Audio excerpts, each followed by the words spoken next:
এটি একটি বাংলা খবরের চ্যানেল। খবর দেখতে হয়, না হলে পিছিয়ে পড়তে হয়। সঠিক খবর দেখার জন্য আপনারা এখন দেখছেন খবর 48 ঘন্টা। নারী দিবস উপলক্ষে বৃহস্পতিবার মুখ্যমন্ত্রী মমতা বন্দ্যোপাধ্যায় একটি পদযাত্রা করেন। পদযাত্রাটা শুরু হয়েছিল কলেজ স্ট্রিট থেকে, তা শেষ হয় ধর্মতলা ডরিনা ক্রসিং পর্যন্ত। প্রায় 4 কিলোমিটার রাস্তা পদব্রজে তিনি পদযাত্রা করেন। পদযাত্রার পর একটি পথসভা করেন। সেই পথসভাতে মুখ্যমন্ত্রী কী বলেছেন তা শুনুন একমাত্র খবর 48 ঘন্টার পর্দায়।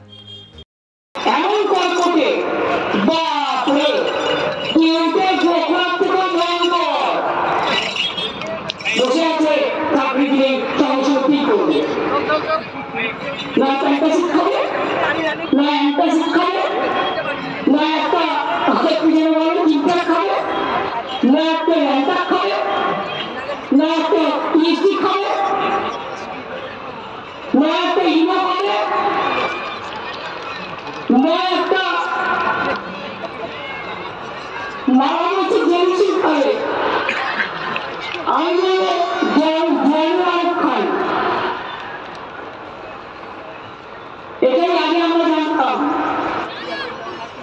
এই জায়গায় চাকরির অবস্থা नारी को सम्मान देना चाहिए।